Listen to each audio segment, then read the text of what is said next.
thank you very much for writing this book. And You're welcome. Thank you. May the fifth revolution wreak havoc in the Low Countries, and we're curious to see what's going to happen.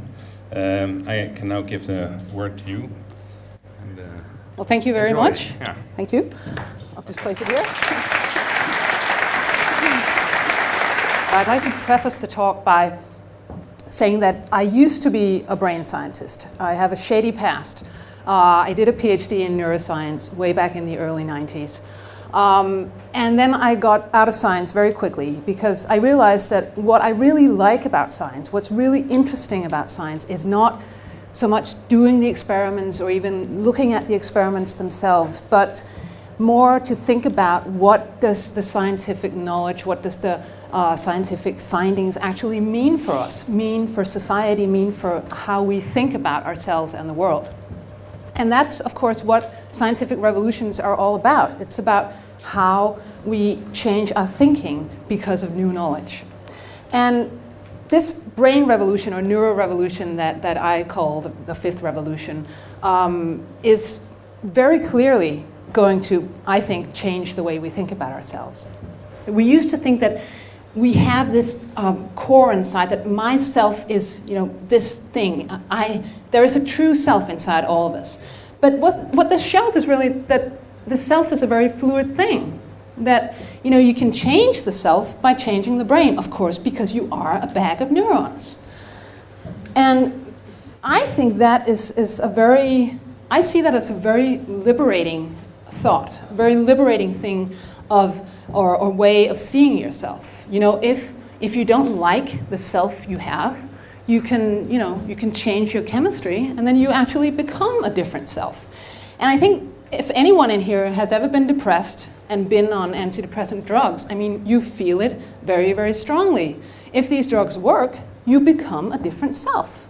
And then you can have the discussion, but is that a medicated self? Is that the real self? And if you look at yourself as a physiological system, there is no real self. There is the self that you choose.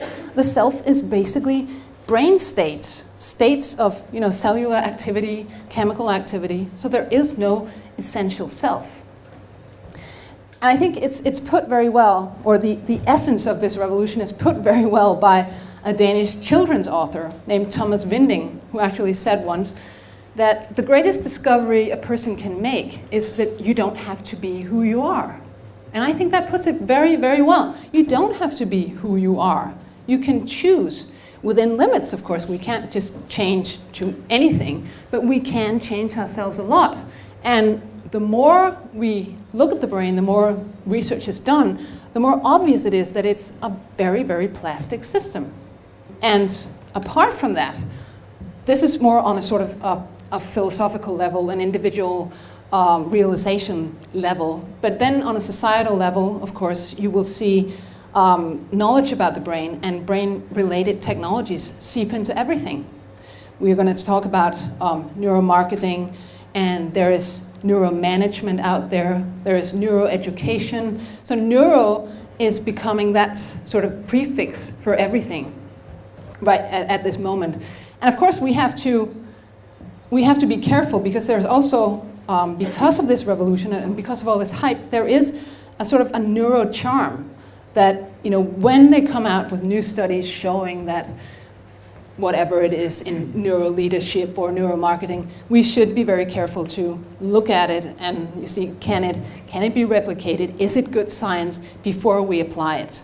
But I think the discussion will have to be started among people and hopefully among politicians. How are we going to use this new knowledge for individual benefit and for the benefit of society? And with that, I will say thank you very much for listening. And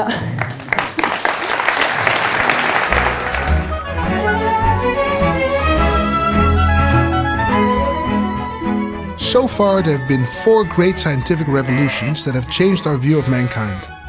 First, Copernicus removed us from the center of the universe, and mankind feared and debated the consequences. Second, Darwin demoted us from divine exception to evolutionary beast, and mankind feared and debated the consequences. Third, Freud exposed free will and replaced it with primitive instinct, and mankind feared and debated the consequences.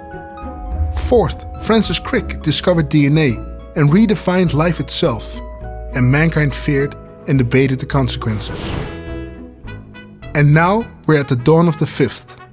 Brain science is reducing the mind, emotion, consciousness, memory, spirituality, all our experiences to neurons giving each other small electric shocks. Brain technology will change computers, cell phones, lie detectors, advertising, job applications, medicine, video games, economic forecasting, meditation, sex, stock trading, self-help, spirituality, religion, our world. Is this depressing, liberating, threatening, inspiring? Will body free become the new hands free? Will the next generation of billionaires be brain scientists? Will it take 5, 10, 20 or 200 years? Or is it all? It is time to start the debate.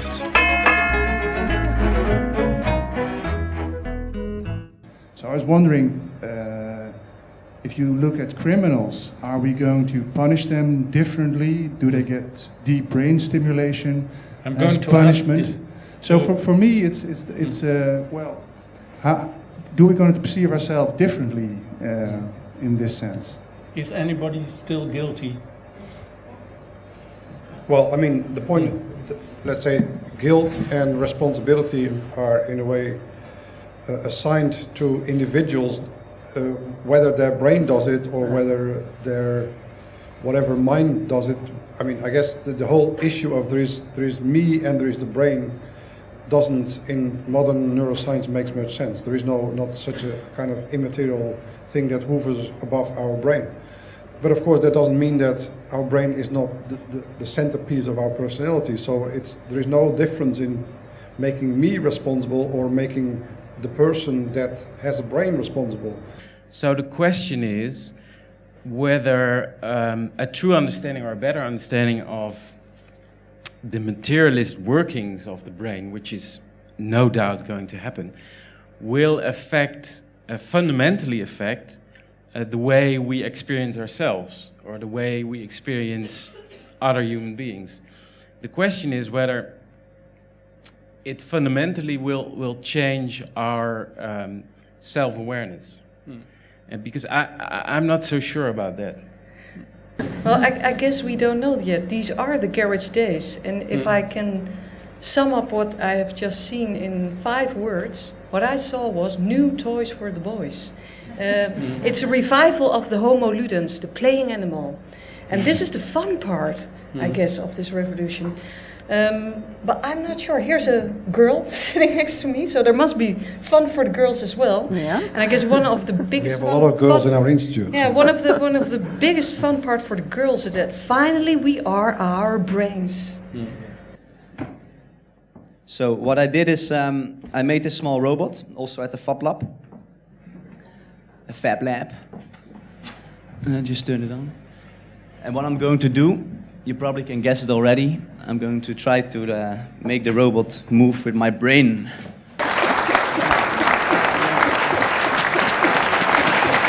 Where it gets really interesting is figuring out how do we change culture, for example. Yeah. How do we change culture so that people want to get smarter and less gullible, for example, instead of just sitting in front of the television at home. And that's the whole interplay between culture and brain, basically. I would like to thank Tjaco Walvis and Peter Haghoort, Stine Jensen, and especially Lorna Frank. You're a wonderful bag of neurons thank you. With a beautiful corpus callosum.